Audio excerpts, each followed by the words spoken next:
Well, I'm so excited. A good friend of mine just popped in today, and so obviously I had to have her join me on Good Company because she is good company. And when she's not parasailing or jumping out of a plane, she's doing some incredible work for mental health. She's also an author and a speaker, and that's just a snapshot. Vahen King, how are you? I am doing fantastic, Holly. I came all the way from Edmonton, Alberta, just to sit in your presence for a few, girl. Didn't know I was going to work today, though. I know, right? You thought we were just doing lunch. Right? And here I am, but always a pleasure to chat no matter what. Well, I am so glad that you did because I know you, I know your story, and it's so inspiring for me, but also I know the people that are in your realm. And it's just, you're so positive and such a ray of light, but yet when people hear your story, it's like, how do you go from such a dark place to being able to be so positive? So do you mind just quickly sharing your story? Sure.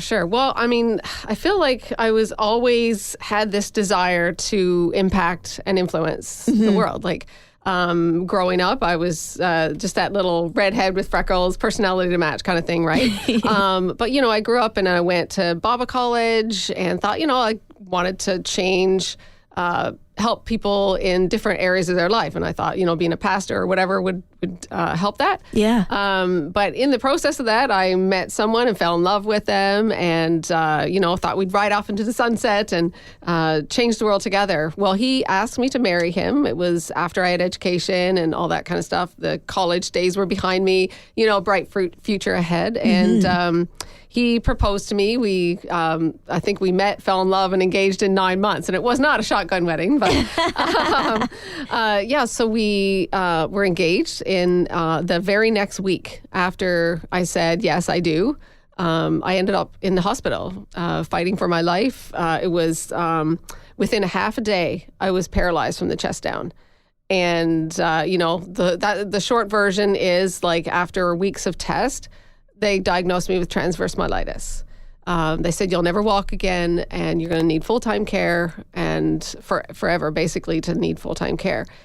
And, but my biggest question was, do I still have a fiance? Do I still have a future? They're telling me I'm now a person with a disability. What does that even look like? But, my husband who, yes, he stayed and we just celebrated our 23-year anniversary.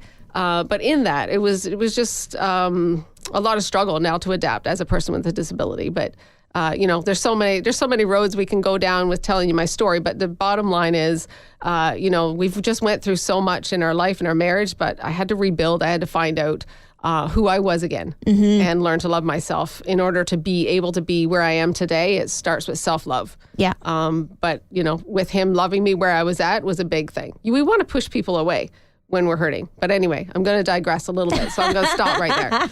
Yes, Pastor Vahen will come out in no time. Yeah. Well, you are doing a lot with regards to mental health, which I love because I find that, we're roughly the same age. And when we were younger, when all this was happening to you, there wasn't the awareness or support to help people navigate these devastating diagnoses with the support mentally. So can you share a little bit about some of the things that you are working on and what your hope is with them? Wow. Well, even in my own mental health journey and trying to figure it out, like you said, like back then we didn't really talk about mental health. And even as I transitioned from being an able-bodied person now into becoming a person with a disability, the focus was on wheelchair skills or managing your everyday, your bladder and bowel is going to be top priority of conversation. But there was really nothing about mental health, and I didn't really see other people in wheelchairs doing incredible things. I mean, I did see some people, but it didn't translate that I could do that. Right. So there was nothing to help me with this crisis, that my life just got turned upside down. Now, what do I do? And so now, a big part of my journey is to keep my own mental health by making sure I'm okay. But part of it is seeing a gap in some of the areas and wanting to contribute to filling a gap. I'm only one person, but I believe that we all have an opportunity to fill gaps where we need. And that's why I started, I've authored 2 books, but this next course that I'm working on is actually a mental health empowerment course. And I've had some really great conversations with some key people that's going to hopefully get this course into the laps of people that really need it.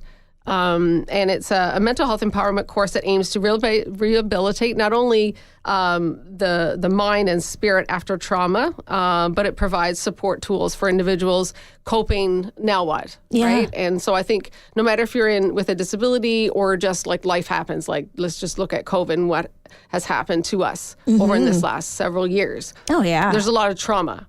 And I believe that I'm not thinking that my course is going to change the world, but I'm going to change some people's worlds. And that's my focus. Yeah, exactly. And there are going to be people who can relate to what you've been through that have not had I want to say role models who have paved the way. So thank you for taking steps forward and just doing what you can to create something that will build people from the inside while they're trying to also build a new life on the outside. Yes, absolutely. And it's funny, they say the best teachers are the ones that are learning it as they go or whatever. Like I feel that anything that I've done like with mental health empowerment or any of the life lessons that I'm teaching other people, like I'm living it out in real time. Yeah. Like I'm working on this mental health empowerment course, but I'm going to tell you that I've had to work on my mental health more than I ever have, like, over COVID. But over COVID, I felt like that I had some great coping mechanisms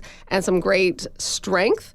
But there's something that's happened post-pandemic that I believe that has been so underestimated. There's this after effects that even World Health Organization acknowledged that if we don't, we've underestimated the after effects of the pandemic. And if we don't, if we're not aware of that, then we're doing ourselves an injustice. So even just being aware that, okay, we've just all experienced something traumatic together, and to think that we can just move on from that. Oh, pandemic is over now, go back, resume, life is normal. Yeah, you can't. No, you can't. And so managing that in my own life as I'm trying to develop something that's going to help other people where they're at. It's a blessing and a curse, right? Like you have to work really hard, but the best teachers are the ones that are living it out and not being afraid to share vulnerably and open. Yeah. And I think that that's the key. Just not telling everybody else what to do, but listen, this is how I've dug out my strength. And because I knew I learned how to dig out my strength, and I'm going to help you too. Amazing. I love it. I love your tenacity. I love your light. It's amazing. Vahen King, thank you so much for on your time off popping in to say hi to me and just to share about your story and about the importance of mental health for everyone. We all walk through the pandemic together, and we're going to have to continue to walk together to actually be stronger and not carry the burdens and the scars of what we just experienced. So thank you for all the incredible work you're doing. Oh, it's my pleasure. And one last little thing, you guys, protect your endurance. Protect your endurance at all costs. And you can follow me to find out more. I'll be able to tell you more on that. But you need to protect your endurance in order to last. Yeah. Okay, so where can people go for more? It's goingfarther, farther.org. And I have free resources there about some of the things that I've talked about today. Amazing. Vahen King, thank you so much. Thank you.